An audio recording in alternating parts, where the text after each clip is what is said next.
नमस्कार दोस्तों, स्वागत है आप सभी का हमारे इस चैनल आध्यात्मिक ज्ञान की। अपनी लाइफ में कुछ नया सीखने की चाह रखते हैं तो इस चैनल को अभी सब्सक्राइब कर लें।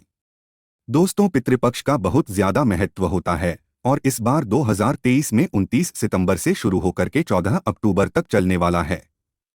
पितृपक्ष हम सभी जानते हैं, श्राद्ध कहलाता है वो श्राद्ध जब हम श्रद्धा भाव से अपने पूर्वजों को याद करते हैं, विधि विधान पूर्वक अपने पितरों के निमित्त श्राद्ध करते हैं, तर्पण करते हैं, पिंडदान करते हैं। इससे उनकी आत्मा को शांति मिलती है। जो भटकती हुई प्रेतात्माएं हैं उनको मोक्ष की प्राप्ति होती है। दोस्तों, पितृपक्ष में पूर्वजों की आत्मा की शांति के लिए आपको दान पुण्य भी करना चाहिए। इससे पितृ प्रसन्न होते हैं और जो आपके पूर्वज हैं वो आपके कुल को सुख समृद्धि का आशीर्वाद देते हैं। आप उनके निमित्त कोई भी कार्य करते हैं, इस पितृपक्ष में चाहे दान पुण्य हो, चाहे जल तर्पण हो, चाहे पिंडदान हो, चाहे कोई नारायण वाली नागवली कोई भी प्रकार के दान दें तो पितृदोष उत्पन्न नहीं होता। और अगर आपके जीवन में पितृदोष है, आपके भी जीवन में पितृदोष ने तहलका मचा रखा है। अब पितृदोष अगर लग जाता है तो क्या क्या होता है दोस्तों? सबसे पहली चीज तो पितृदोष जिस घर में बना होता है उस घर में कभी भी शांति नहीं आती, सुख नहीं आता, कलह मची ही रहती है। संतान के ऊपर बाधाएं आती हैं, संतान की समस्या होती है, बच्चों के विवाह नहीं होते, बच्चों के विवाह ब्याह शादी में बाधा उत्पन्न होती है या होती ही नहीं है। आर्थिक परेशानियां घेर कर रखती है, धन का अभाव बना रहता है, घर के लोगों का स्वास्थ्य खराब रहता है, धीरे धीरे शरीर कमजोर होने लगता है। और जो आपस में दो लोग अगर बैठ भी जाएं, कभी प्यार से तो कहते हैं कि लड़ाई होकर के सभी लोग उठ जाते हैं। सभी एक दूसरे से मन में व्यस्तता का भाव रखते हैं, यानी जलन भावना का भाव रखते हैं। हर एक व्यक्ति परिवार में मानसिक रूप से परेशान रहता है। मानसिक विक्षिप्तता तक कई केसेस में तो पागलपन तक आ जाता है और कभी भी अपने पिता से अपने जो रिलेटिव्स हैं उनसे संबंध नहीं बन पाते। अगर आपके भी घर में इस प्रकार के लक्षण हैं तो समझ जाएं कि पितृदोष से आपका परिवार ग्रसित है।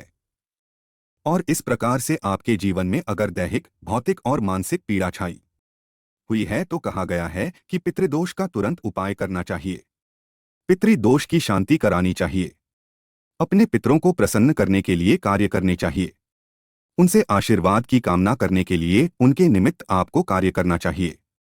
वैसे तो पितृदोष से बचाव के लिए बताता हूं कि आप हर अमावस्या तिथि पर उनके निमित्त कुछ न कुछ दान पुण्य किया करें। अभी पितृपक्ष चल रहे हैं तो कुछ मत कीजिए, अपने पितरों को अपने हाथ के अंगूठे से जल अवश्य तर्पण कीजिए। हथेली में जल ले लीजिए और अंगूठे से पिंड पर चढ़ाई ये या चावल का छोटा पिंड बना लीजिए। आपको मैंने सारे घर में तर्पण विधि बताई हुई है, किस प्रकार से घर में आपको तर्पण करना चाहिए। दोस्तों, आप अपने पितरों को जल चढ़ाकर देखिए। हमारे हाथ में पितृतीर्थ होता है तो जिनको मालूम नहीं उनको बता देता हूं। हथेली में अलग अलग जो ग्रह होते हैं, हमारी हथेली में बहुत सारे आप देखेंगे उठे हुए भाग होते हैं। इनको हम पर्वत कहते हैं। तो इसमें जो तर्जनी उंगली होती है और अंगूठा होता है, इसके बीच का जो भाग होता है ये पितृ देवता का होता है।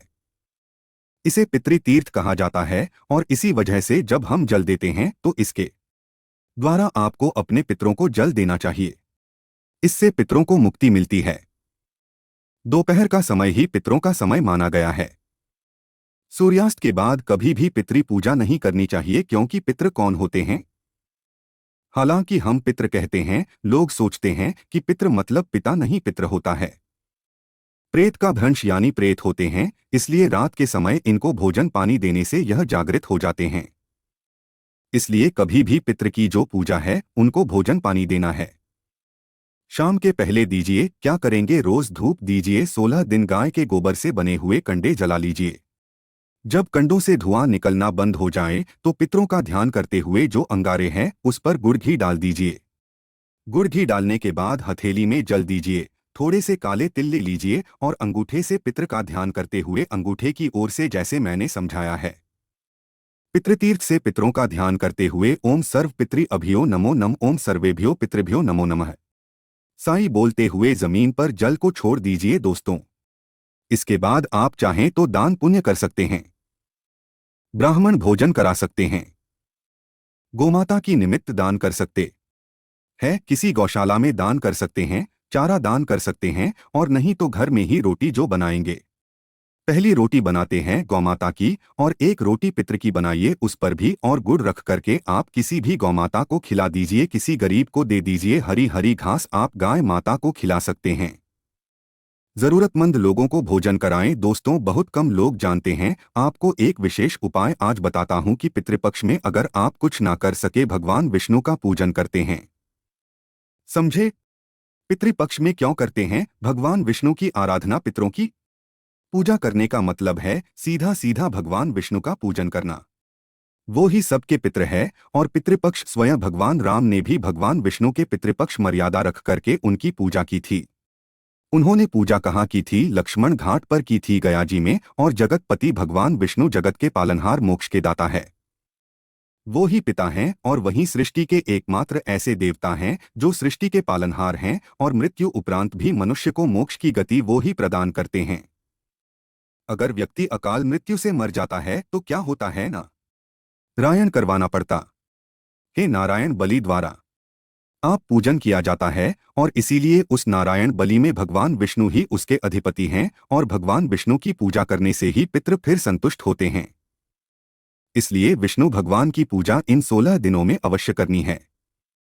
अश्विन माह की कृष्ण पक्ष की प्रतिपदा से लेकर अमावस्या तक, जब पितृ अपने परिजन से मिलने आते हैं, उनकी आत्मा धरती पर उतरती है, तो ब्रह्मांड की जो ऊर्जा होती है, उस ऊर्जा के साथ साथ पितृगण पृथ्वी पर चारों ओर व्याप्त रहते हैं, और अपने परिवार से मोक्ष प्राप्ति के लिए जल मांगते हैं। तू कुछ करे ना करे, आपसे कुछ ना भी हो तो मात्र तुलसी और गंगाजल से आप तर्पण कर दीजिए।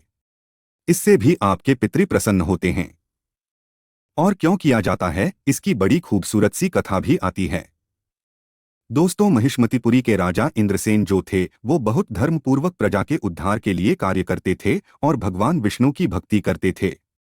एक दिन देवर्षि नारद उनके दरबार में आए, और राजा ने बहुत प्रसन्न होकर उनकी सेवा की। उनके आने का कारण पूछा। देवर्षि नारद ने बताया, मैं यम से मिलने यमलोक गया। वहां मैंने देखा तुम्हारे पिताजी को। उन्होंने बताया कि व्रत भंग होने के दोष से वो हम लोग की यातनाएं झेल रहे हैं, इसलिए उन्होंने तुम्हारे लिए संदेश भेजा है कि तुम उनके लिए पितृ एकादशी का व्रत करो। तो जो पितृपक्ष में एकादशी आती है, वो करने का भी बड़ा धर्म होता है। राजा ने उस एकादशी का व्रत किया, और व्रत के फल से राजा के पिता को हमेशा के लिए बैकुंठ धाम का वास मिला, और राजा मृत्यु उपरांत स्वर्ग लोक से गया। और जो भी मनुष्य पितृपक्ष की एकादशी को दक्षिणावर्ती शंख में जल भरकर के पितृ का तर्पण करता है, दक्षिणमुखी होकर के, उसके पितृ 7 पीढ़ियों तक के जो पितृ होते हैं, वो हो जाते हैं। और ऐसे तो पितरों को हर वर्ष पिंड और जल जरूर देना चाहिए। स्वयं से दीजिए, पंडितों से संकल्प करवा करके दीजिए। जो लोग नियम पूर्वक घर में उपाय करना चाहते हैं, उनको मैं आगे बता देता हूं। साधारण सा घर में उपाय कर सकते हैं। दोस्तों, सुबह सुबह साफ वस्त्र धारण कीजिए। पूजा स्थल की साफ सफाई कर लीजिए। समय से ना लीजिए। सूर्योदय के हमेशा कहता हूं 2 घंटे के अंदर उठकर नहा धो करके आपको सूर्य देवता को 1 लोटा जल देना चाहिए। उसी लोटे में जल भर लीजिए, दक्षिण की तरफ मुख हो जाए, थोड़े से काले तिल डाल दीजिए। क्षण मुख होकर के ओम सर्व ये बोलते हुए अपने पितरों की तृप्ति की कामना से आपको जल अर्पित करना चाहिए। और अगर आपके पास दक्षिणावर्ती शंख है, अभिमंत्रित किया हुआ, विशेष रूप से 1-2 सफेद शंख आता है, जो नॉर्मल विष्णु भगवान के सामने आप अर्पित करते हैं। एक होता है पितृ गायत्री दक्षिणावर्ती शंख। अगर ये आपके पितृ गायत्री मंत्र द्वारा सिद्ध किया हुआ है, अभिमंत्रित, तो उसे आप दक्षिणामुख होकर के उसमें जल भर करके अर्घ दीजिए। दोस्तों, और अगर कुश घास है तो कुशा भी ले लीजिए। साथ में कहते हैं कि कुशा और श्रीहरि विष्णु के मंच से ही बना है, और इसके अंदर अमृत तत्व का वास होता है। तो कुश के जल से आप चाहे तो पितृपक्ष में शिवजी का अभिषेक कीजिए। इससे भी आपकी बाधाएं दूर होंगी, पितरों को मुक्ति प्राप्त होती है। और नहीं तो आप दक्षिणावर्ती शंख में या ऐसे ही हाथ में कुशा हाथ में लेकर के पितरों को दक्षिण मुख होकर के जल अर्पित कीजिए। इससे श्राद्ध की प्रक्रिया पूरी होती है। आप चाहें तो कुशा जल में डालकर के स्नान कीजिए। इससे भी मन का डिप्रेशन जो होता है, मन की प्रॉब्लम्स होती है, वो दूर होती है। दोस्तों, आपके पास अभिमंत्रित अगर तक शिन आवर्ती शंख है तो इससे आप पंचामृत भर के उसमें भगवान विष्णु का भी भगवान विष्णु की कोई भी सुंदर मूर्ति ले लीजिए। खड़े हुए अष्टधातु में बनी हुई कोई मूर्ति हो या फिर कोई चांदी की सुंदर मूर्ति हो, इस प्रकार से मूर्ति लेकर के भगवान विष्णु की आप उससे अभिषेक कीजिए या फिर आप भगवान विष्णु के शालिग्राम स्वरूप जो होते हैं उनका भी अभिषेक कर सकते हैं। पंचामृत से उनको स्नान कराएं। साथ ही साथ दक्षिणावर्ती शंख में जल और काले तिल भर करके उनको स्नान कराएं। बोलते जाइए ओम नमो भगवते वासुदेवाय। तुम सर्वज्ञ। नमो नमः। दोस्तों आप देखिए बड़ा से बड़ा पितृदोष होगा। कोई भी आपके पितृ अगर नाच भी रहे हैं, क्रोधित है तो भी वो शांत हो जाते हैं। शंख से वास्तुदोष पितृदोष ही दूर नहीं होता, इससे आरोग्य वृद्धि भी होती है, आयुष की प्राप्ति होती है, लक्ष्मी प्राप्ति होती है, संतान प्राप्ति होती है, विवाह आदि की रुकावट दूर होती है। इसलिए इस बार पितृपक्ष में किसी भी दिन आप पितृ गायत्री जो शंख होता है, दक्षिणावर्ती शंख या ऐसे ही प्लेन दक्षिणावर्ती शंख ले लीजिए। ये जो दक्षिणावर्ती शंख होता है, पितृ गायत्री शंख होता है, ये अपने आप में चमत्कारी लाभ के लिए भी जाना जाता है। नॉर्मल कोई भी दक्षिणावर्ती शंख हो, चाहे पितृ गायत्री हो, नॉर्मल सफेद शंख हो, इसकी उत्पत्ति समुद्र मंथन के समय सागर से हुई थी और इसके शीर्ष में चंद्र देवता का वास माना गया है।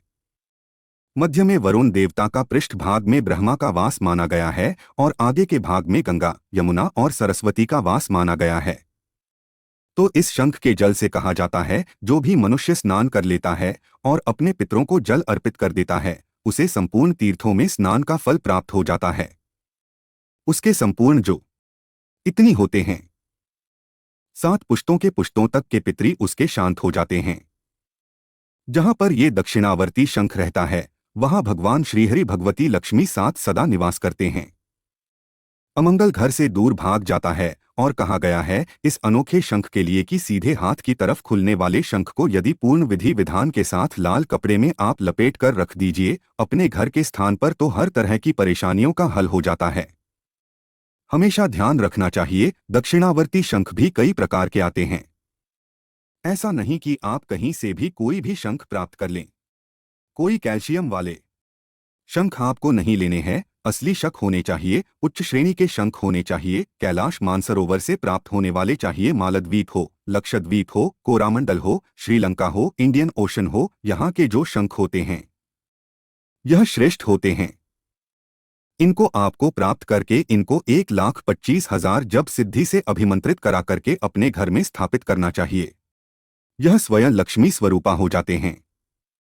निम्न कोटि के शंख अगर आप ले भी लेते हैं, उनकी सिद्धियां प्रॉपर ना की जाए तो वह सुचारू रूप से फल नहीं देते। और इस बार पितृपक्ष में प्रत्येक दिन आपको हो सके अगर पॉसिबल है तो दक्षिणावर्ती शंख में काले तिल और जल भर के ओम सर्व पितृ नमो नमः, ओम सर्व पितृ भाइयों नमो नमः ये बोलते हुए दक्षिण मुख हो करके अपने पितरों को जल दीजिए दोस्तों, और फिर थोड़ा सा धूप करके उनको भोजन अर्पित, जो भी सात्विक भोजन आप बनाए वो आप अर्पित कर दीजिए। आप देखिएगा आपको बड़े से बड़े पितृ दोष से अवश्य मुक्ति मिलेगी और भगवान विष्णु की भगवान की सुंदर खड़ी हुई अष्टधातु या चांदी की अभिमंत्रित मूर्ति हो तो उसको आप दक्षिणावर्ती शंख से अभिषेक कीजिए। फिर शुद्ध जल से स्नान कराएं, प्रभु को पीले वस्त्र धारण कराए, चंदन लगाए जाने उदाहरण कराइए। चंदन का इत्र है आपके पास तो उसको लगाइए, अबीर गुलाल सफेद दिल ये चढ़ाई, ये फूल तुलसी पत्र या अर्पित कीजिए जितना हो। ओम नमो भगवते वासुदेवाय, ओम नमो भगवते वासुदेवाय का जप कीजिए। ओम सर्वेभ्यो पितृभ्यो नमो नम इसका जप कीजिए। पितृ गायत्री मंत्र का जप कीजिए। विष्णु सहस्त्र नाम का पाठ कीजिए। और जो लोग भी पितृ मोक्ष की इच्छा रखते हैं तो दक्षिणावर्ती शंख से तर्पण कीजिए, पितृ के निमित्त तर्पण कीजिए। आप देखिए कैसा चमत्कार आपके जीवन में होता है आपके साथ। पियो के पितृ तृप्त हो जाएंगे। लक्ष्मी नारायण की पूजा में सफेद या पीले पुष्प आप यूज करें। सफेद कमल हो तो वो यूज करें। और एक उपाय और बता देता हूं दोस्तों, आप चाहें तो इस दिन 2 कलश ले सकते हैं। एक कलश को जल से भर दीजिए, उसमें पीले फूल, सफेद चंदन और पंचामृत डालिए और उसी मिट्टी के ढक्कन से ढक दीजिए। उस पर एक फल रख दीजिए। अब दूसरे कलश में जल भरी है और उसके अंदर काले तिल, चंदन और सफेद पुष्प डालिए। अब पहला कलश भगवान विष्णु के लिए और दूसरा कलश पितरों के लिए होता है। दोनों कलश की विधिपूर्वक पूजा कर लीजिए। इसके बाद आप दोनों कलश दान कर दीजिए। किसी ब्राह्मण को पहले ब्राह्मण को भोजन कराई, फिर उसका उसका दान कीजिए। दोस्तों में ऐसा करने से भगवान विष्णु और पितृ देवता दोनों ही प्रसन्न होते हैं। उनकी कृपा आपके परिवार पर बनी होती है और परिवार में सुख, शांति, समृद्धि का वास होता है। दोस्तों, भगवान विष्णु के सामने इस पितृपक्ष जो 5वां उपाय आपको करना है, दान और वृक्षारोपण का भी संकल्प लेना है। उड़द की दाल का दान करिए। आप उड़द की दाल शनि और राहु से संबंध रखती है। पितरों को अर्पित की जाने वाली चीजों में उड़द की वस्तुओं की सबसे ज्यादा प्रधानता होती है। इसलिए पितृपक्ष में उड़द की दाल का दान कीजिए और आंवला हो, तुलसी हो, अशोक हो, चंदन हो, पीपल हो, इनका पेड़ लगाइए। इससे भगवान विष्णु के साथ साथ आपके पितरों की शांति होगी। आपके कोई पूर्वज जाने अनजाने में किए गए किसी पाप की वजह से यमराज के पास अगर दंड भोग रहे होंगे तो उससे भी उन्हें मुक्ति मिलेगी। तो इस पितृपक्ष में आपको भगवान विष्णु को ये 5 चीजें अर्पित करनी है। आप देखेंगे आपके घर के साथ पीजीओ के पितृ घर बैठे तृप्त हो जाएंगे। अगर सामर्थ्य नहीं है तो नॉर्मली श्राद्ध कीजिए। दक्षिणावर्ती शंख से अपने पितरों के निमित्त आप अभिषेक कीजिए, कर लीजिए उपाय। दोस्तों, पितृपक्ष भगवान विष्णु को समर्पित होते हैं। कमेंट बॉक्स में लिखें जय माता लक्ष्मी, जय श्री हरि, एक लायक जरूर करें।